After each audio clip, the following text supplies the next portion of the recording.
ஆண்டவராகிய இயேசு கிறிஸ்துவின் நாமத்தினாலே மீண்டும் இந்த ஸ்பிரிச்சுவல் சயின்ஸ் என்ற நிகழ்ச்சிக்கு வரவேற்கிறோம்.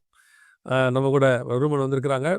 ஒவ்வொரு வாரமும் இந்த இப்போ கடைசியாக நம்ம பார்த்துட்டு இருக்கிறது என்னென்னா, ஏன் இயேசு மனிதனாக வரணும் அப்படிங்கிற ஒரு இம்பார்ட்டன்ட் கொஸ்டின்ஸ்க்கு நம்ம பதில் பார்த்துட்டே இருக்கிறோம். இப்போது அந்த மாதிரி சில முக்கியமான கேள்விகள்லாம் இருக்குது. போன எபிசோடில் கூட சிலர் கேட்ட கேள்விகளுக்கு பதில் பிரதர் சொன்னாங்க. இன்றைக்கும் நம்ம கூட இருக்காங்க. இந்த பதில்கள் நம்ம பார்க்க போகிறோம். அதுக்கு முன்னாடி மதருடைய வாய்ஸ் ஆஃப் பைபிள் சேனல் அதையும் பாருங்கள். அதுலேயும் நிறைய விஷயங்கள் அவங்க அப்லோட் பண்ணிகிட்டே இருக்கிறாங்க. Praise lord brother. Praise lord. எப்படி இருக்கீங்க? நல்லா இருக்கேன். நம்ம இன்னைக்கு என்ன பார்க்க போகிறோம்? Praise lord. Thank you so much for your invitation once again. So இன்றைக்கி ஃபஸ்ட்டு வந்து பார்த்திங்கன்னா ஆல்மோஸ்ட் 12வது எபிசோட்ஸ்க்கு வந்திருக்கிறோம். இது 12வது எபிசோட். ஏற்கனவே ஒரு 52 முடிஞ்சிருக்கு. நம்ம 10 ஆரம்பித்த போது தான் ஃபஸ்ட்டில் பேசணும். ஆமாம். 2வதுல 12 வந்திருக்கோம். ஆமாம். பெரிய காட்ஸ் கிரேஸாக தான் அதை நான் பார்க்குறேன். 11 எபிசோட்ஸ் முடிக்கிறதுக்கு ஆண்டவர் உதவி செஞ்சார். எல்லாம் 100% க்ளோரி டு ஜீசஸ். ஸோ இன்றைக்கி என்ன பார்க்க போகிறோம் அப்படின்னா, ஒரு ஒரு ஒரு ஒரு ஃபேமஸ் சயின்டிஸ்ட் சொன்ன, ஒரு எவல்யூஷனரி சயின்டிஸ்ட் சொன்ன கொஷினில் இருந்து நம்ம பார்க்க போகிறோம். பரிணாம வளர்ச்சி கொள்கையை உடையதான ஒரு அறிஞர் சொன்னது. ஆமாம், ஒரு விஞ்ஞானி சொன்னது. இதே கொஷனை ஏன் அப்படிங்கிற இன்னும் ஸ்பிரிச்சுவல் ஆஸ்பெக்டில் ஒரு கமெண்ட்லிங் ஒருத்தர் கேட்டிருந்தாங்க. ஸோ அதை கொஞ்சம் டீட்டெயில் தான் இன்றைக்கி பார்க்க போகிறோம். சரி. நம்மளுக்கு தெரிஞ்ச ஒரு ரொம்ப ஃபேமஸான ஒரு எவல்யூஷனரி சயின்டிஸ்ட் ரிச்சர்ட் டாக்கின்ஸ் அப்படின்ட்டு. ஓகே. அவர் கேட்குறாரு, கடவுள் வந்து ஓம்னி பொட்டன்ட், அது கடவுள் வந்து எல்லாமே சர்வ வல்லவர், செய்ய முடியுங்கிற பர்சன். அவர் எல்லாமே அறிஞ்சவர். அவர் பாருங்க, மனுஷனுடைய பாவத்தை மன்னிக்கணுங்கிறதுக்காண்டி எதுக்கு சாகணும்? அவர் வந்து எல்லாம் முடிச்சாலும் ஜஸ்ட் லைக் தட் மன்னிச்சிட வேண்டியதானே அப்படின்னு சொல்லிட்டு அதோட நிப்பாட்டில் அவர். அதுக்கப்புறம் அவர் சொல்கிறாரு, இது ஒரு விஷியஸ் ஆக்டாக நான் பார்க்குறேன். அது ரொம்ப ஒரு மாதிரி ஒரு துஷ்டமான ஒரு ஆக்டாக எனக்கு தெரியுது. ரொம்ப ஓவராக ரியாக்ட் பண்ணுறாங்க அப்படின்ற மாதிரி ஒரு தப்பான விஷயத்த ஒரு எக்ஸாகரேட் பண்ணுற மாதிரி. ஆமாம். அவர் ஒரு மனுஷன் கொல்லப்படுறது, ஒரு மனுஷனுடைய பாவத்துக்காண்டி இன்னொருத்தர் கொல்லப்படுறதுங்கிறது ஒரு விஷயஸான விஷயமா இருக்குது. இதை பார்க்கும்போதே எனக்கு ரொம்ப வெறுப்புணர்ச்சி வருது அப்படிங்கிற வார்த்தைகள்லாம், இந்த வேர்ட்ஸே சொல்லி அவர் அதை சொல்கிறார். ஒரு ஒரே விஷயம் 2 பேரை எப்படி மாற்றுதுன்னு நான் பார்க்குறேன். நீங்கள் கண்டினியூ பண்ணுங்கள். நான் என்ன சொல்கிறேன்னா, இப்போ சமீபத்தில் சாத்தான் சபையிலேருந்து ஒருத்தர் ஆண்டவரை ஏற்றுக்கொண்டு வந்துட்டார். அதை நடத்தினவர் ஆண்டவர். எதனால் அவர் ஆண்டவரை ஏற்றுக்கொண்டார் அப்படின்னு கேட்டிங்கன்னா, அவர் இயேசுடைய அன்பை பார்த்து, ஆண்டவர் எப்படி எனக்காக ரத்தம் சிந்தினார், எவ்வளோ பாடு அனுபவிச்சாருங்கிற அன்பை பார்த்து அவர் ஏற்றுக்கொண்டு, இந்த மாதிரி ஒரு அன்பை நான் பார்த்ததே இல்லை அப்படின்னு சொல்லிட்டு, சாத்தான் சபையில் அவர் நடத்துகிறவர். அவர் அதை விட்டுட்டு வந்துட்டாருன்னு சொல்லி வெளிநாட்டில் ஒரு சாட்சி நான் படித்தேன். இப்போ ரீசெண்டாக படித்தேன் நான். அதே சம்பவம் இவர் சொல்கிறாரு, எனக்கு இது பார்க்குறதுக்கே ரொம்ப வெறுப்பாக இருக்குது அப்படின்னு சொல்லி. ஆமாம், ஓகே, கொடூரமாக இருக்குது அப்படிங்கிற மாதிரி சொல்கிறாரு. எதுக்கு இந்த ரத்தம் செஞ்சால் தான் பாவம் செஞ்சா போக முடியுமா? சர்வ வல்லமும் இல்லை தேவன் அவர் மன்னிச்சிட்டேன்னு ஒரு வார்த்தை சொன்னால் முடியும்ல அப்படிங்கிற மாதிரி அவருடைய தாட். இது அவர் கேட்ட கொஷின். இன்னொருத்தர் கேட்டிருந்தாரு, நம்ம ஒரு கொஷினாகவே எழுதியிருந்தாங்க, ரத்தம் சிந்தப்படுறதுக்கும் பாவ மன்னிப்புக்கும் என்ன சம்மந்தம் இருக்குது? இப்போ பிலீவர்ஸ்ட்டு கேட்டால் நம்ம எல்லாருக்குமே, பிலீவர்ஸ்க்கு எல்லாருக்குமே தெரிஞ்ச ஒரு விஷயம் என்னென்னா, ஏசு கிறிஸ்து ரத்தம் சிந்தினாரு, அதனால் என் பாவம் மன்னிக்கப்பட்டுச்சுங்கிறது எல்லாருக்கும் தெரியும். இது பிப்ளிக்கல் தியாலஜி. அது ஏன் ரத்தம் சிந்தினதுனால தான் பாவம் போகுமா அப்படின்ற மாதிரி ஒருத்தர் எழுதியிருந்தார். ஸோ இதை தான் இன்றைக்கி மொத்தமும் பார்க்க போகிறோம். ஓகேங்க. ஸோ இதை எக்ஸாம்பிளாக நான் இதை ஒரு அனாலஜியை வச்சு நான் ஆரம்பிக்கிறேன். போன வாட்டி இந்த A380ங்கிற ஃப்ளைட்டை பற்றி நம்ம பார்த்தோம். ஆமாம், உங்களுக்கு ஞாபகம் இருக்கும். நாங்கள் ரொம்ப பிரமிப்பாக அதுக்கப்புறம் கூட பேசிக்கிட்டே இருந்தோம். நாங்கள் ஏதோ ரொம்ப பிரமையாக பேசிகிட்டு இருந்தோம்னா, நாங்கள் காரில் போகும்போது 1 லிட்டருக்கு எத்தனை கொடுக்கும், 10 கொடுக்கும், 15 கொடுக்கும்னு பேசுவோம். அது 16 லிட்டருக்கே ஒன்று தான், 1 கிலோமீட்டர் தான் போகுன்றத அதுக்கப்புறம் பேசிகிட்டு இருந்தோம் நாங்கள். ஆமாம். அதாவது இப்போ இப்போ பறக்கிறதுக்கு பார்த்தீங்கன்னா ஃபோர்ஸ், இப்போ நம்ம காருக்கு, பைக்குக்கெலாம் பார்த்தீங்கன்னா ரொட்டேஷனல் ஃபோர்ஸ்னு சொல்லுவோம். அதுக்கு தான் டார்க்குங்கிற ஒரு வேர்டு யூஸ் பண்ணுவாங்க. டார்க்கை மெஷர் பண்ணுற யூனிட் தான் நியூட்டன் மீட்டர், NMன்னு சொல்லுவோம். அதே மாதிரி ஃப்ளைட் பறக்கிறதுக்கு உதவி செய்கிற ஒரு ஃபோர்ஸ் பார்த்தீங்கன்னா த்ரஸ்ட்ன்னு சொல்லுவாங்க. ஓகே. இப்போ நான் A380 ஃப்ளைட் சொன்னேன் இல்லையா, ஆல்மோஸ்ட் ஒரு 40,000 அடி உயரத்தில் பறக்கும். 40,000 அடினா உங்களுக்கு லைக் ஒரு 12 கிலோமீட்டர் உயரத்தில் பறக்கும். அது 1 மணி நேரத்துக்கு பார்த்தீங்கன்னா உங்களுக்கு 900 கிலோமீட்டர் ஆவரேஜாக அது போகும். ஆமாம், சொன்னீங்க நீங்கள்.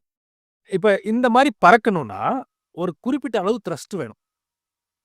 அந்த உந்து சக்தி அந்த த்ரஸ்ட் இருந்தால் தான் இவ்வளோ வெயிட்டை, நம்ம சொன்ன மாதிரி ஒரு 5 லட்சம் கிலோ வெயிட்டை தூக்கிட்டு அதை பறக்கணும், இவ்வளோ உயரத்தில் பறக்கணும், இவ்வளோ ஸ்பீடில் பறக்கணும் அப்படின்னா ஒரு குறிப்பிட்ட அளவு த்ரஸ்ட் வேணும். அந்த த்ரஸ்ட் குறிப்பிட்ட அளவு வேணும் அப்படின்னா அந்த சைஸுக்கு இன்ஜின் இருக்கணும்.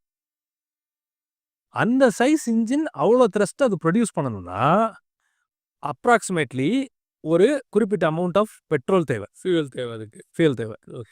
ஒரு சின்ன ஒரு இது பார்த்தேன். அதாவது லைக் லாஸ் ஏஞ்சல்ஸ் இடம் இருக்கு. நம்ம யூஎஸ்ல ஒரு இடம் இருக்குன்னு நான் கேள்விப்பட்டேன். லாஸ் ஏஞ்சல்ஸ்லேருந்து துபாய் வர்றதுக்கு 16 மணி நேரம் ஆகுதுன்னா, இன்னும் 3 லட்சம் லிட்டர் ஒயிட் பெட்ரோல் அதுக்கு வேணும். எல்ஏலேருந்து துபாய் வர்றதுக்கு. எல்ஏல இருந்து துபாய்க்கு வர்றதுக்கு ஒரு 16 மணி நேரம் அது பறந்து வர்றதுக்கு இந்த A380 ஃப்ளைட்டுக்கு 3 லட்சம் லிட்டர் பெட்ரோல் ஆகும். ஓகே. இவ்வளோ ஃபியூல் கொடுத்தா தான் அவ்வளோ த்ரஸ்ட் ப்ரொடியூஸ் பண்ண முடியும். இவ்வளோ த்ரஸ்ட் இருந்தால் தான் அவ்வளோ இடத்துல அதாவது பறக்க முடியும். அவ்வளோ உயரத்தில் பறந்தா நம்ம வந்து சேர முடியும். அதான் ஃபைனல். ஓகே. இப்போ இதை இன்னொரு வேர்ட்ஸில் சொல்லலாம். கிராவிட்டிங்கிறது லா, விதி. இந்த கிராவிட்டிக்கு விரோதமாக அது பறக்கணுங்கிறதுக்காக தான் இவ்வளோ வேலையை அதை பார்க்க வேண்டியதாக இருக்குது. புவியீர்ப்பு சக்தியை தாண்டி அது பறக்கணும். அழகாக சொன்னீங்க. இந்த புவியீர்ப்பு சக்தியை தாண்டி அது பறக்கணும்னா இவ்வளோ வேலைகள் நடக்கணும். இதை இன்னொரு ஒரு வேர்டில் நம்ம சொல்லலாம், to counter the law of nature. இயற்கையுடைய விதியை தாண்டி நம்ம அது பறக்கணும் அந்த அளவுக்கு. ஆமாம். ஓகே. இதான் அனாலஜி. சரிங்களா? இதான் அனாலஜியாக வச்சுக்குவோம். இப்போ தியாலஜிக்குள்ள வருவோம். ஏன் ரத்தம் சிந்தப்படணும்? பாவம் போடணும்னா ரத்தம் சிந்தினா தான் பாவம் போகுமா அப்படின்னா, சட்டம் அப்படி தான் சொல்லுது. நம்ம இப்போ லாஸ் ஆஃப் காடுங்கிறத வச்சு தான் இவ்வளோ பல எபிசோட்ஸ் நம்ம டீல் பண்ணிட்டு இருக்கோம். ஆமாம், தேவன் சட்டத்தை உருவாக்கினா அந்த சட்டத்தின்படி தான் அவரே செயல்படுவார். அந்த சட்டத்தை தாண்டி யாருமே செயல்பட முடியாது, சாத்தான் உட்பட. அப்படிங்கிறத நம்ம பார்த்துட்டு இருந்தோம். எசேக்கியேல் 18:20 பாருங்களேன். பாவம் செய்கிற ஆத்மா அப்படின்னா பாவம் செஞ்சா அது சாகணும். அதான் விதி. அதான் சட்டம். எஸ். இதான் லா ஆஃப் காட். சட்டம்னா விதி. அவன் தப்பாக எடுத்துக்கூடாது. அதான் தலை விதின்னு எடுத்துக்கூடாது. விதினா சட்டம். ஆமாம். நெக்ஸ்ட் ஸ்டெப்புக்கு போகிறதுக்கு முன்னாடி நான் இன்னொரு டெஃபினேஷன் பார்த்துருவோம். பாவம் என்றால் என்ன அப்படிங்கிறதையும் டெஃபினேஷன் பார்த்துருவோம் பிப்ளிக்கலா. சின்னுனா என்னங்கிறது டெஃபினேஷன் நீங்கள் உபாகமம் 5:32 பார்க்கலாம். உங்கள் தேவனாகிய கர்த்தர் உங்களுக்கு கற்பித்தபடியே செய்ய சாவதானமாக இருங்கள், வலதுபுறம் இடதுபுறம் சாயாதிருப்பீர்களாக. அப்போ சட்டம்னு ஒரு கோடு வச்சுக்கோமே, அந்த கோட்ல இருந்து லெஃப்ட்ல திரும்பினாலும் ரைட்ல திரும்பினாலும் அதுக்கு பேர் தான் சின், பாவம். நியமிக்கப்பட்டதை விட்டுட்டு வெளியே போனோம்னா ட்ராக்காக மாற்றிட்டோம்னா அதுக்கு பேர் பாவம். அதுக்கு பேர் கொடுத்த ட்ராக்லேயே தான் நான் ஓடணும். இப்போது வெளிநாட்டில் கூட ஹைவேஸில் இருக்குது. நீங்கள் போக வேண்டிய ட்ராக்கில் போகாமல் இந்த ஸ்பீடில் நீங்கள் வேறு ட்ராக்கில் போனீங்கன்னா வேறு ட்ராக்கில் போனாலே உங்களுக்கு ஃபைன் உண்டு. ஓகே. ஓகே. ஸோ அது ஒரு ஆண்டவர் கொடுத்த கமாண்ட்மெண்ட்ஸில் இருந்து அது என்ன எந்த லெவலில் லெஃப்டில் போனோம்னாலும் அது சின், ரைட்டில் போனோம்னாலும் அது சின். அதாவது ஒரு புதிய புரிதல் வருது. என்னென்னா, தேவன் சொல்கிறத விட்டுட்டு நான் பாவம் செஞ்சேன்றதை இவங்க எப்படி எடுத்துக்கிறாங்கன்னா, ஆண்டவரை விட்டுட்டு தூரம் போகிறது, அதை தான் இவங்க எடுத்துக்கிறாங்க. ஆனால் அதே நேரத்தில் ஆண்டவர் சொல்லாதது செய்யறதுன்னு ஒன்று இருக்குது ஸ்பிரிச்சுவலாகவே. தேவன் ஒரு விஷயத்த சொல்லலை, உடன்படிக்கை பெட்டியை அவங்க பிடிக்கிறாங்க, அது பாவமாக பார்க்கப்படுகிறது இல்லையா? இப்போ அவங்க ஸ்பிரிச்சுவல் பர்சன், அங்கே நடக்கிறது ஒரு ஸ்பிரிச்சுவல் ஆக்டிவிட்டி, ஆனால் அது தப்பான ஒரு விஷயத்தை அவங்க செய்கிறாங்க. வலதுபுறமும் இடதுபுறங்கிறது நாம் சொல்லக்கூடியது பாவம் எல்லாமே. அட் த சேம் டைம் ஸ்பிரிச்சுவலாகவும் நீங்கள் அவர் சொல்லாத செய்யறதுக்கு பேர் பாவம் தான். டெக்னிக்கலி அதனால தான் வில் ஆஃப் காடை தாண்டி பண்ணுற எதுவுமே பாவம்னு நம்ம சொல்லுவோம். Will of God. ஓகே. கடவுளுடைய சித்தத்தை தாண்டி நல்லது மாதிரி அது தெரிஞ்சால் கூட அதை செய்யாமல் இருக்கிறது தான் நம்மளுக்கு சேஃப். ஓகே. அதுதான் அப்படி செய்யறது கூட இந்த சென்ஸ் பாவம்னு நம்ம சொல்லலாம். நீங்கள் சொல்கிற இல்லஸ்ட்ரேஷன் போய். ஆமாம். ஸோ இப்போ இது இருக்குது. இதுதான் சின்னுக்கு டெஃபினிஷன், பாவத்துக்கு டெஃபினிஷன். இப்போ இன்னொன்று பழைய ஏற்பாட்டில் சொல்லி கொடுத்துருக்காரு. எதுக்கு ரத்தம் சிந்தப்படணும் அப்படிங்கிறதுக்கு ஆண்டவர் சொன்ன பழைய ஏற்பாட்டு விதி என்ன சொல்கிறாரு அப்படின்னா, லேவியராகமம் 17:11 பாருங்க. மாம்சத்தின் உயிர் இரத்தத்தில் இருக்கிறது, நான் உங்களுக்கு பலிபீடத்தின் மேல் உங்கள் ஆத்மாக்களுக்காக பாவ நிவிர்த்தி செய்யும்படி கட்டளையிட்டேன். கட்டளையிட்டேன்னா கமாண்ட். பலிபீடத்துல பாவ நிமிர்த்தி செய்யறதுக்கு அவருக்கு ஒரு கட்டளை வச்சிருக்காரு, ஒரு லா இருக்கு. அது என்னன்னா ரத்தம் சிந்தப்படும். அதான் சட்டமே. ரத்தம் சிந்தறது தான் சட்டம். ஆமா, ரத்தம் சிந்தினாதான் பாவம் போகும். இது சட்டம். ஓகே. இது பழைய ஏற்பாட்டு சட்டம். இதுதான் காட்ஸ் லாவும் கூட. ரத்தம் சிந்தப்படாம பாவ மன்னிப்புங்கிறது கிடையாது. அதுதான் இந்த வசனம் தெளிவா சொல்லுது. ஏசு கிறிஸ்து எதுக்கு ரத்தம் சிந்த வேண்டியதா இருந்துச்சுன்னா, இந்த பாவம் போகணுங்கிறதுக்காக தான் அவர் ரத்தம் சிந்தவே செஞ்சாரு. அதை நம்ம எங்க பார்க்கலாம் அப்படின்னா, லூக்கா 22:20. போஜனம் பண்ண பின்பு அவர் அந்தபடியே பாத்திரத்தையும் கொடுத்து, இந்த பாத்திரம் உங்களுக்காக சிந்தப்படுகிற என்னுடைய ரத்தமாகிய புதிய உடன்படிக்கையா இருக்கிறது. இதுலதான் ஒரு விஷயம் நடக்குது. இது புதிய உடன்படிக்கைன்னு சொல்றாரு. இந்த பாத்திரம்ங்கிறது எதுன்னு நம்மளுக்கு தெரியும். அவர் சிலுவை தான் சொல்றாரு. மத்தேயு 26:36-39 வாசிக்கிறபடி, இந்த பாத்திரம் என்னை விட்டு நீங்க கூடுமானால் நீங்க போடும் சொல்றாரு. இது புதிய உடன்படிக்கை ரத்தமா இருக்குது. நிறைய பேர் இன்னும் பாத்திரம்னா பாத்திரமே நினைச்சிட்டு இருக்காங்க. பாத்திரம் சுத்தமாக இருக்கணும், பாத்திரம் வந்து க்ளீனாக இருக்கணும், அந்த பாத்திரத்தை அவங்க தொடக்கூடாது. நிறைய கமெண்ட்மெண்ட் இருக்குது. இந்த பாத்திரத்தை வந்து குறிப்பிட்ட ஆளை தவிர வேறு யாரும் தொடக்கூடாது. ஐயா அது கழுவுறது கூட குறிப்பிட்ட ஆள் தான் கழுவணும். என்னென்னு கேட்டால் என் ரத்தத்தினாலும் புதிய அந்த பாத்திரம் இருக்கு இல்லையா, புதிய உடன்படிக்கைன்ட்டு அதுக்கு ஒரு இம்பார்ட்டன்ஸ் இருக்குது. ஆனால் அங்கே பாத்திரங்கிறது அவருடைய சரீரத்தைங்கிறத வந்து புரிதல் இல்லாமல் இருக்கவங்க இருக்காங்க. அதுக்காக சொல்கிறேன். ஆமாம். இப்போ இது புதிய உடன்படிக்கையின் ரத்தம்னு ஆண்டவர் சொல்கிறாரு. அப்போ இன்னொரு ஒரு விஷயம் நமக்கு இதை யோசிச்சு பார்த்தோம்னா நமக்கு புரியும். பழைய உடன்படிக்கையுமே பார்த்தீங்கன்னா ரத்தத்தின் அடிப்படையில் தான் இருந்திருக்கு. புதிய உடன்படிக்கை ரத்தமாக இருக்கிற பட்சத்தில் பழைய உடன்படிக்கை ரத்தமாக தான் இருந்திருக்கணும். அதாவது 2 உடன்படிக்கையிலையும் முறைமை தான் மாறுபடுதே ஒழிய மையப்பொருள் ரத்தமாக தான் இருக்கும். அங்கே ஆட்டுக்குட்டியின் ரத்தமாக இருக்கும், இங்கே ஆட்டுக்குட்டியான ஒரு ரத்தமாக இருக்கும். அங்கே ஆரோனின் முறைமையாக இருக்கும், இங்கே மெல்கிசேதேக்கின் முறைமையாக இருக்கும். முறைமைகள் மாறப்படும் ஒழிய மூலப்பொருள் ரத்தமாகத்தான் இருக்கும். ஏன்னா அது ஆட்டு ரத்தம், இது இயேசு கிறிஸ்துவின் ரத்தம். அது அடையாளம், அது நிஜம், இது நிழல். அவ்வளோதான் ஒழிய பட் மையம் வந்து ரத்தம் தான். ஆமாம். ஸோ இப்போ நம்மளுக்கு கிளியராக ஒரு விஷயம் புரியுது. கடவுளுடைய சட்டத்தின்படி ரத்தம் சிந்தாமல் பாவ மன்னிப்பு கிடையாது. ரத்தம் சிந்தப்படணும். அந்த ரத்தம் சிந்தப்படுறதுனால தான் பாவ மன்னிப்பு உண்டாக்கப்படுது அப்படின்னு லேவியராமத்தில் இப்போ நம்ம கடைசியாக பார்த்துட்டோம். இப்போ புதிய உடன்படிக்கைக்கும் பழசுக்கும் என்ன டிஃப்ரென்ஸ் அப்படின்னா, பழைய உடன்படிக்கையில் ஒரு குறிப்பிட்ட அமௌண்ட் ஆஃப் சாக்ரிஃபைஸ் ஆர் பலி ஆர் ரத்த பலி குறிப்பிட்ட அமௌண்ட் ஆஃப் பாவத்தை நிவர்த்தி செஞ்சிச்சு. எப்படி மேத்தமெட்டிக்கலாக சொல்கிறேன்னே, ஒரு X amount of sacrifice or X amount of பிளட்னு வச்சுக்குவோம். அது வந்து ஒரு குறிப்பிட்ட ஒய் அமௌண்ட் ஆஃப் சின்ன கிளென்ஸ் பண்ணுச்சு, சுத்திகரிச்சிச்சு. அது மூலமாக இவங்களுக்கு ஆத்துமாக்கு மீட்சி கிடச்சிச்சு. மனுஷனுடைய பாவத்தையும் இந்த ஆட்டு ரத்தம் மாட்டு ரத்தத்துடைய அந்த ஈக்குவேஷனையும் வச்சு பார்க்கும்போது இது ரெண்டுக்கும் மேட்சே ஆகலை. அதாவது பாவம் பெருகி இருக்கு. ரத்தத்தை ஆட்டு ரத்தத்தை கொடுத்தாலோ மாட்டு ரத்தத்தை கொடுத்தாலோ அதில் வந்து ஒரு எஃபெக்ட்டுமே இல்லை. ஃபார் எக்ஸாம்பிள் ஒரு 10 மாடி பில்டிங் எரியுதுன்னு வச்சுக்கோங்களேன். அதில் ஒரு 10 லிட்டர் தண்ணி ஊற்றினா என்ன ஆகும்னா அது போய் தீ அணைக்காது, அதுவும் சேர்ந்து காணாமல் போயிடும்.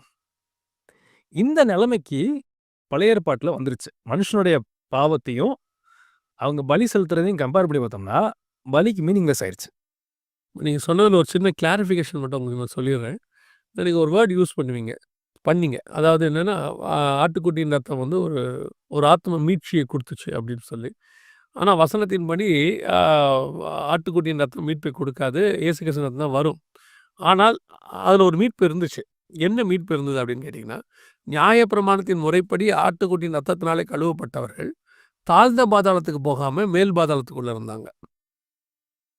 ஸோ அந்த ஐஸ்வர்யவான் ஆபிரகாம் லாசரு சம்பவம் இருக்கு இல்லைங்களா, இவங்க அங்கே போனதுக்கு காரணமே ஆட்டுக்குட்டியின் ரத்தம் நியாயப்பிரமாணத்தினுடைய விதிகளின்படி அவங்க பர்ஃபெக்டாக இருந்தவங்க, விசுவாசத்தினாலே நற்சாட்சி பெற்றவர்கள் அப்படின்னு சொல்லி எபிரேயர் 11:39 இருக்குது. ஸோ இவர்களுக்கு ஒரு மீட்பு இருந்துச்சு. அதனால தான் இவங்க ஜீவனுள்ள ஒரு தேசத்துக்கு போகிறாங்க அப்படின்னு சொல்கிறார் இயேசுவே சொல்லும் பொழுது. இப்போ பொதுவாக ஜனங்க என்ன புரிஞ்சுப்பாங்கன்னா, ஆத்ம மீட்புனா பரலோகத்துக்கு போகிறத பற்றி நினச்சிப்பாங்க. ஸோ இவங்க எல்லாமே மேல் பாதாளத்துக்கு போனாங்க, ஆனால் தாழ்ந்த பாதாளத்துக்கு தப்பு வித்தாங்க. அதனால தான் சங்கீதக்காரர் சொல்கிறார், தேவரே என் ஆத்மாவை தாழ்ந்த பாதாளத்திற்கு தப்பு வித்தீர் அப்படின்னு சொல்கிறாரு. ஆனால் அவங்க ஆத்மா தான் பாதாளத்துக்கு தான் போச்சு, மேல் பாதாளத்துக்கு.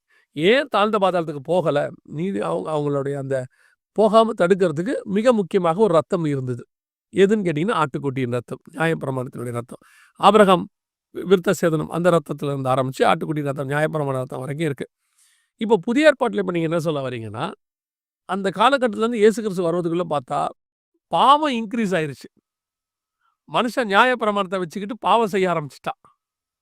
நியாயப்பிரமாணம் பாவம் செய்யாமல் இருக்கிறதுக்காக தான் வந்தது. அவன் நியாயப்பிரமாணம் இருக்கிறதுனால நல்லா பாவம் செய்ய ஆரம்பிச்சிட்டான். ஆடு இருந்தால் போதும், நம்ம என்ன வேணால் செய்யலாம், புறா குஞ்சு இருந்தால் போதும், என்ன வேணாலும் செய்யலான்ட்டு. ஸோ இப்போது இந்த பாவத்துக்கு இந்த ரத்தம் பத்தாது, இது பெரும் பாவமாக மாறிடுச்சு. ஸோ ஆட்டுக்குட்டி ரத்தத்தால் மீட்க முடியாதுன்னு சொல்கிறீங்க நீங்கள். ஆமாம், ஓகே. அதான் நீங்கள் சொல்கிறபடி இன்னும் கொஞ்சம் நான் புரிஞ்சுக்கிட்டதை சொல்கிறேன், நீங்கள் கரெக்டானு சொல்லுங்கள். ஒரு பார்ஷியல் சான்டிஃபிகேஷன் அது கொடுத்துச்சு. பார்ஷியல் சுத்திகரிப்பை அது அதால் முடிஞ்சதுக்கு ஏதோ ஒன்று பண்ணுச்சு. அது சட்டத்தின் அடிப்படையில். இப்போ இயேசு கிறிஸ்து ஏன் பலியாகணும் அப்படின்னு நிறைய பேர் கேட்பாங்கல்ல, அதுக்கு இருக்கிற நாலேஜை பார்ப்போம். சங்கீதம் 147:5, நம்முடைய ஆண்டவர் பெரியவரும் மகா பலமுள்ளவருமாக இருக்கிறார், அவருடைய அறிவு அளவில்லாதது. இதில் நான் ஹைலைட் பண்ண விரும்புகிற வேர்டு பார்த்தீங்கன்னா அளவில்லாதது. அது இங்கிலீஷில் எப்படி இருக்குன்னா, his understanding is infinite. KJV வெர்ஷனில் இது இப்படி தான் இருக்கும், இன்ஃபைனைட்னு இருக்கும். அப்போ ஞானம்ங்கிறது அவருடைய தன்மைகளில் ஒன்று, இல்லாட்டி அவருடைய ஆட்ரிபியூட்ஸில் ஒன்று. அது இன்ஃபைனைட்டாக இருக்கும் பட்சத்தில் அவருடைய எல்லா ஆட்ரிபியூட்டுமே இன்ஃபைனைட்டாக தான் இருந்து ஆகணும். ஆப்வியஸ்லி அது இன்ஃபினிட்டா இருக்குன்னா அவரும் இன்ஃபினிட்டா தான் இருக்கு. இன்ஃபினிட்டா தான் இருக்கும். அவருடைய ஞானம்ங்கிறது இன்ஃபினிட்டு, அவருடைய பவர்ங்கிறது இன்ஃபினிட்டு, அவருடைய எக்ஸிஸ்டன்ஸ்ங்கிறது இன்ஃபினிட்டு, அவருடைய ஆட்ரிபியூட்ஸ் தன்மைகள் எல்லாமே பார்த்தீங்கன்னா அளவில் அடங்காதது அல்லது இன்ஃபினிட். மேத்தமெட்டிக்கலா சொல்லணும்னா இன்ஃபினிட். ஓகே. இப்ப இயேசு கிறிஸ்து பலியாக வராரு. அவருடைய ஞானம் இன்ஃபினிட், அவருடைய பவர் இன்ஃபினிட், அவருடைய எக்ஸிஸ்டன்ஸ் இன்ஃபினிட். அப்ப அவருடைய சாக்ரிஃபைஸ் இன்ஃபினிட் தானே. ஆமா. இருந்தாகணும். ஆமா. அந்த ரத்தத்தினால வரக்கூடியது எல்லாமே இன்ஃபினிட்னா மீட்பு இன்ஃபினிட்டா தானே மீட் இருக்கணும். மீட்பு இன்ஃபினிட் தானே. ஆமா. இத தான் ஆண்டவர் பண்றாரு. இயேசு கிறிஸ்து வந்து இந்த புதிய உடன்படிக்கை ரத்தத்துல என்ன பண்றாரு அப்படின்னா, அவருடைய இன்ஃபினிட் ஆட்ரிபியூட் அதுக்குள்ள வருது. சட்டம் பழைய அதே சட்டம் தான். ரத்தம் சிந்துனா பாவ மன்னிப்பு போகும். அதாவது பாவம் மன்னிக்கப்படும். ஒரு மனுஷனுக்கு மீட்சி கிடைக்கும். அது பார்ஷியலா கொஞ்சம் கொஞ்சமா இருந்தது பழைய ஏற்பாட்டுல. இயேசு கிறிஸ்துவின் ரத்தம் அதனுடைய ஆட்ரிபியூட் இன்ஃபினிட். இயேசு கிறிஸ்துவோட எல்லா ஆட்ரிபியூட்டுமே இன்ஃபினிட் தான். அப்ப இந்த ரத்தத்தினுடைய வல்லமையும், இந்த மீட்பின் வல்லமையும், இந்த கிருபையின் வல்லமையும் பார்த்தீங்கன்னா இன்ஃபினிட் ஆயிருது. சட்டம் அதுதான். ஆனா அதுல அப்ளை பண்ற வேல்யூ வந்து பார்த்தீங்கன்னா வேற. இன்னும் கொஞ்சம் லகுவா சொல்லிட்டு அவங்க புரியும்னு நான் நினைக்கிறேன். என்னன்னா, இப்போ இயேசு கிறிஸ்துனுடைய ரத்தம், ஆட்டுக்குட்டி ரத்தத்துக்கு என்ன டிஃபரன்ஸ்னா, இது இவர்களை பாதாளத்திலிருந்து, தாழ்ந்த பாதாளத்திலிருந்து, நரகத்திலிருந்து மீட்டு ஓரளவுக்கு கொண்டாந்து இவங்கள மீட்படைந்து மேல் பாதாளம் வரைக்கும் கொண்டாந்து நிறுத்திருச்சு. ஆனால் அந்த ரத்தத்துக்கு நித்தியமான பரதீசிக்குள்ளேயோ பரலோகத்துக்குள்ளேயோ கொண்டு போகக்கூடியதான தன்மை இல்லாமல் இருந்தது. ஆனால் தேவன் இதை நித்தியத்துக்கு கொண்டு போக விரும்புகிறார். இன்ஃபினிட்குள்ளே கொண்டு போக விரும்புகிறார். அப்போ ஆட்டுக்குட்டி ரத்தம் இன்ஃபினிட் இல்லாததுனால இன்ஃபினிட்டான ஒரு ரத்தம் தேவைப்படுகிறது. நித்திய ரத்தம் தேவைப்படுகிறது. நித்திய மீட்பு, நித்திய கிருபை இதெல்லாம் தேவைப்படுது. அது வந்தால் தான் இவங்க நித்தியத்துக்குள்ளே போய் வாழ முடியும். ஸோ அதை வச்சுக்கிட்டு இருக்கிற அல்லது அதை பிரமாணமாக எழுதுன, அதை சட்டமாக எழுதுன தேவன் அந்த ரத்தத்தை கொண்டு வந்து கொடுத்தா தான் இவங்களை இன்ஃபினிட்டுக்குள்ளே கொண்டு போக முடியும். கரெக்ட். அக்யூரேட்டா சொன்னீங்க. அதை கொடுக்கறதுக்காக அவர் வந்தார். ஆமா.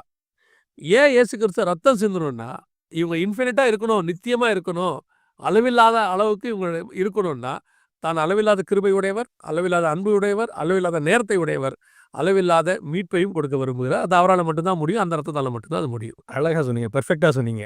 ஸோ அதுக்காக தான் இயேசு ரத்தம் சிந்த வந்தார் கீழே. அதனால தான் வசனம் சொல்லும், இயேசு கிறிஸ்துவின் ரத்தம் சகல பாவங்களையும் நீக்கி சுத்திகரிக்கும். சகலங்கிறத நான் எப்படி புரிஞ்சுக்கிறேன்னா, அதுக்கு அளவே இல்லை. அதுக்கு வந்து ஒரு மெஷர்மெண்ட்டே கிடையாது. யாரா இருந்தாலும் ரட்சிக்கப்படுறதுக்கு புதிய ஏற்பாட்டுல கிருபையின் பிரமாணத்துல ஒரு வழி ஓப்பன் ஆகுது. யாரா இருந்தாலும் ரட்சிக்கப்படுவார். ஆமா. அருமையான வார்த்தை. யாரா இருந்தாலும் ரட்சிக்கப்படுறதுக்கு ஒரு அழகான ஒரு வழியை ஓப்பன் பண்றாரு ஆண்டவர். இதுதான் பழைய ஏற்பாட்டுக்கும் புதிய ஏற்பாட்டுக்கும் இருக்க வித்தியாசம். பழைய ஏற்பாட்டுல ஒரு மனுஷனுடைய ஃபார் எக்ஸாம்பிள் கணக்கெடுக்கும் போது ஒரு பலியிட்டு அவங்க மீட்டுக் கொள்ளணும்னு இருக்கு பழைய ஏற்பாட்டுல. புதிய ஏற்பாட்டுல இவர் இன்ஃபினிட் ரத்தத்தை சிந்தின உடனே அதுக்கு மேல பலிங்கிறதுக்கே மீனிங்லெஸ் ஆயிடுச்சு. அது பலியுமே இன்ஃபினிட் ஆயிடுச்சு. இன்ஃபினிட் ஆயிடுச்சு. அதுக்கப்புறம் எத்தனை பேர் வந்தாலும் ரட்சிக்கும். அது ஒரு ஆட்டுக்குட்டியை கொண்டு போய் ஒருத்தர் நியாயமரில் கொடுக்குறாருன்னா அவர் பாவம் மட்டும்தான் மன்னிக்கப்படும் இல்லையா? பூரா கொஞ்சம் கொடுக்குறாரு, அவர் பாவம் மன்னிக்கப்படும். ஆனால் இவர் ஒருத்தருடைய பலியானது எத்தனை பேர் வந்தாலும் மன்னிக்கப்படும். ஆமா. எத்தனை கோடி பேர் வந்தாலும், ஏன்னா இன்ஃபினிட் சின்னுங்கிறது ஒன்று உலகத்துல கிடையாது. ஓகே. அது ஒன்னே ஒன்று தான் இருக்கு. அதை ப்ராப்ளி 2 எபிசோட் தள்ளி பார்க்கலாம். ஆனா கிருபையின்படி எவனா இருந்தாலும் அவன் என்ன பாவத்துல இருந்தாலும் அவன் ரட்சிக்கப்படுறதுக்கு வாய்ப்பு உண்டு. இப்போ இதுல இருந்து ஒன்று கேட்பாங்க, அப்ப நான் பாவம் செய்யலாமா? நான் அதை கேட்கணும்னு நினைச்சேன். ஏன்னா இப்போ ஒரு டீம் ரெடி ஆகிருக்கும் அந்த வசனத்துக்கு, அந்த கேள்விக்கு நீங்களே கேட்டீங்க. இது அடுத்த எபிசோட்ல அதை நம்ம இன்னும் கொஞ்சம் டீட்டெயில்டாக பார்ப்போம். அது டெஃபினட்டாக அதுக்கு ஆன்சர் பார்ப்போம். ஆனால் பாவம் செய்யக்கூடாது. ஆமா. மீட்பு இருக்குன்னு இருந்துக்கிட்டு ஆனால் ஆண்டவர் தானே மன்னிக்கிறாருன்ட்டு அவங்க என்ன செய்யக்கூடாது? அது வந்து தைரியமாக செய்யக்கூடாது. அது டெஃபினட்டாக கூடாது. அது ஏங்கிறத நீங்கள் அடுத்த இதில் சொல்வீங்க. அது அடுத்ததுல நம்ம டிஸ்கஸ் பண்ணலான்னு பார்க்குறேன். ஓகே. என்னோட கேள்வி என்னன்னா, இப்போ நம்ம ஒரு எக்ஸாம்பிள் பார்த்தோம்ல, அந்த எக்ஸாம்பிள் எப்படி கொண்டு இதில் நம்ம இணைக்கிறோம்? இப்போ என்ன அப்படின்னா, லாஸ் ஆஃப் ஃபிசிக்ஸை டேக்கிள் பண்ணுறதுக்கு இவ்வளோ த்ரஸ்ட் உங்களுக்கு தேவைப்படுது. இதுல லாஸ் ஆஃப் காடை சாட்டிஸ்ஃபை பண்ணுறதுக்கு இந்த ரத்தத்தினால மட்டும்தான் முடிஞ்சு. இது வந்து 2 விஷயம் நம்ம புரிஞ்சுக்கணும். பாவம் அவ்வளோ கொடியது. சின்னுங்கிறது அவ்வளோ அது ஒரு ஜோக்கான விஷயமே கிடையாது.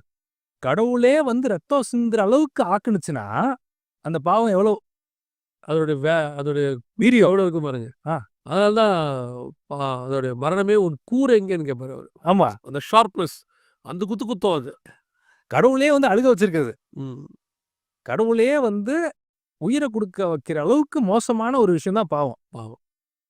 இதுல 2 விஷயம் நம்ம புரிஞ்சுக்கணும். எந்த அளவுக்கு அவரு நம்ம நேசிச்சிருந்தாருன்னா, எந்த உயரத்திற்கு நம்மள கொண்டு போக பிளான் பண்ணியிருந்தாருன்னா, அவருடைய ரத்தத்தையே குடுக்க வேண்டியது நிபந்தனையா இருந்திருக்கும். ரெக்வயர்மென்ட்டா இருந்திருக்கும்.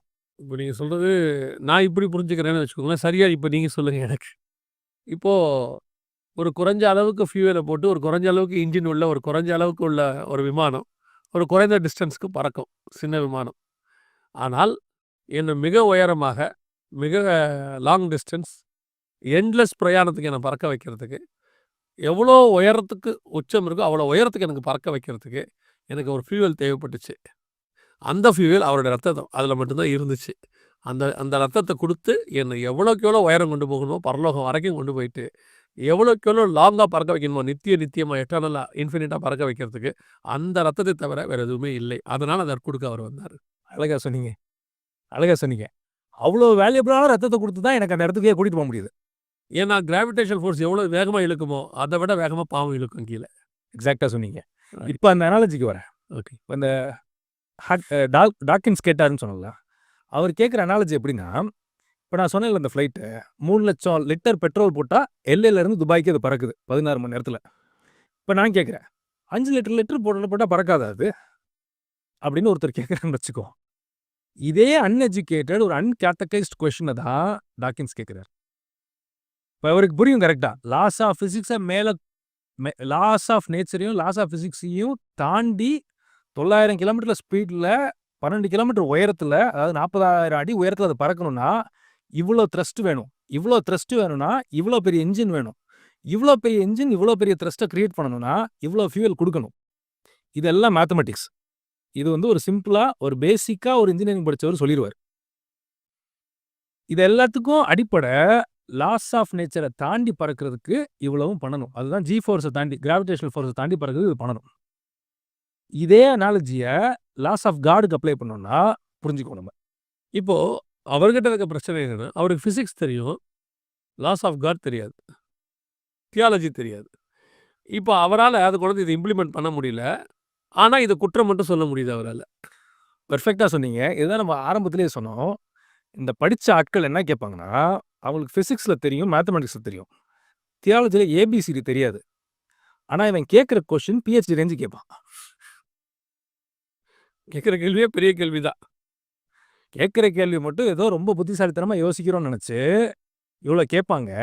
ஆனா, ஏபிசிடியே தியாலஜில தெரியாது இவங்களுக்கு. தெரியாதனால தான் இந்த கொஸ்டினே இவங்களுக்கு வருது.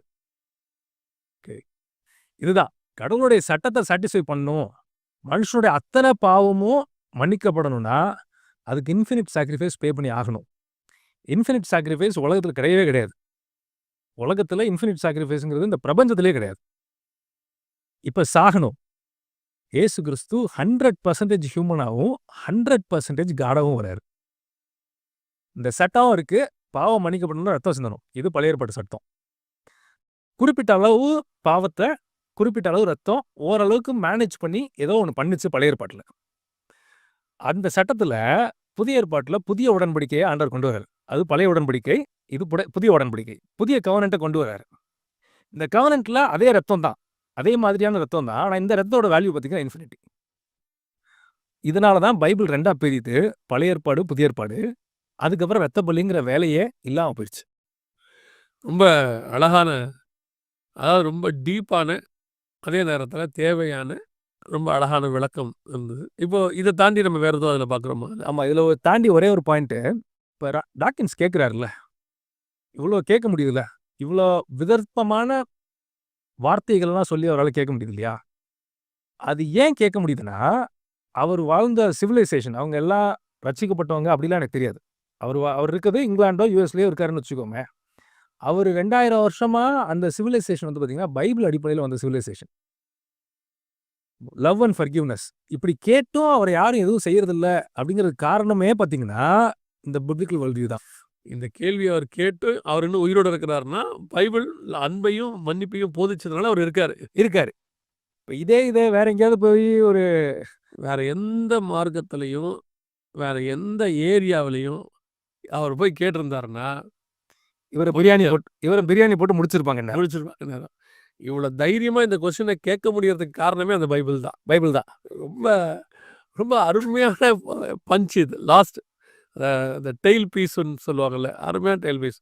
நீங்க எல்லாம் இவ்வளோ கேள்வி கேட்குறீங்க, இவ்வளோ வந்து இத பத்தி பேசுறீங்க, இயேசு கிறிஸ்துவ அவதூறு பண்றீங்க, எல்லாம் பண்ணிட்டும் நீங்க இன்னும் உயிரோட இருக்கீங்கன்னா, அது இயேசு கிறிஸ்து கொடுத்த அன்பினாலயும், மன்னிப்பினாலயும் மட்டும். உலகத்துல இருக்கிற வேற யாரையும் நீங்க இப்படி பேசிட்டு, வேற எந்த வேத புத்தகத்தையும் சொல்லிட்டு நீங்க உயிரோட கூட இருக்க முடியாது. ஒருவேளை பழைய உடன்படிக்கையா இருந்ததுன்னா இவர் இருக்க மாட்டார் இன்னைக்கு. வளைவடைவு நியாயப்பிரமாணம் வந்தா இவரே இருக்க மாட்டாரு. இவர் இருக்க மாட்டார். இவர் கேட்கவும் முடியாது, இருக்கவும் முடியாது. அருமை. ரொம்ப அழகான ஃபினிஷிங் பிரதர். இவ்வளவும் பண்ணிட்டு, தைரியமா உட்காந்து கேட்க முடியுதுன்னா, அது இயேசு கிறிஸ்து கொடுத்ததானே. சில நேரத்துல இந்த சில ஆட்கள் என்ன பண்ணுவாங்கன்னா, ஆ எங்களுக்கு என்ன அவர் செஞ்சாரு? சில தலைவர்கள பத்திலாம் சொல்லுவாங்க. என்ன பண்ணிட்டாரு எங்களுக்கு அப்படி. இவங்க உட்காந்து என்ன பண்ணிட்டாருன்னு கேட்கறாங்கல்ல, இந்த அளவுக்கு பேச்சுரிமைய குடுத்தது அந்த தலைவரா தான் இருப்பாரு. அவர் வாங்கி கொடுத்த அந்த உரிமையில தான் இவங்க உட்காந்தே கேட்டுக்கிட்டு இருக்காங்க. அந்த மாதிரி தான் இவங்கலாம் தைரியமா இன்னும் இப்படி கேள்வி கேட்கறதுக்கு காரணமே, இயேசு கிறிஸ்து கொடுத்த மன்னிப்பும், அந்த அன்பு இருக்கிறதுனால தான். அது ரொம்ப நல்லா இருந்தது பிரதர். ரொம்ப சந்தோஷம். ஆ இந்த விளக்கம் வந்து நான் ஏற்கனவே சொன்ன மாரி தான். ரொம்ப அழகா, ஆழமா, புரியும்படி இருந்துச்சு. ரொம்ப சந்தோஷம். கர்த்தர் சித்தமானா இன்னொரு எபிசோட்லயும் நம்ம இத அடுத்து நீங்க சொல்லி கன்டினியூஷன் கன்டினியூஷன் பார்க்க போறோம்னு சொல்லி. இது உங்களுக்கு மிகுந்த பிரயோஜனமா இருந்திருக்கும் என்று கர்த்தருக்குள்ள நாங்க நம்புறோம். கர்த்தர் தான் ஆவியானவர் உங்களுக்கு புரிய வச்சிருப்பாரு. இது வரைக்கும் ஏறக்குறைய அதில பழைய சயின்ஸ்லயும் சரி, இந்த ஸ்பிரிச்சுவல் சயின்ஸ்லயும் சரி, ஏறக்குறைய நம்ம 64 எபிசோடு கிட்ட மொத்தமா பார்த்துருக்கிறோம். இதில ஒரு 12 எபிசோட் பார்த்துருக்கிறோம். இது எல்லாமே ஒண்ணு தான் நமக்கு சொல்லுது. ஆண்டவர் அன்பான தேவன். அவர் மகத்துவம் உள்ளவர். அவர் அறிவியலுக்கு அப்பாற்பட்டவர். அறிவியலால் குற்றம் சாட்ட முடியாதவர். அறிவியல் தோற்றுப்போகும். ஆண்டவர் தோற்றுப்போக மாட்டார். இதைத்தான் அது சொல்ல வருது. கர்த்தருக்கு சித்தமானால் இன்னும் சில விளக்கங்களோடு கூட மீண்டும் வருகை தாமதிக்குமானால் சந்திக்கிறோம். இன்னும் ஒரு விஷயம் நான் ஞாபகப்படுத்துறேன். பிரதருடைய வாய்ஸ் ஆஃப் பைபிள் சேனல், அதையும் பாருங்க. God bless you. Thank you brother. Thank you so much.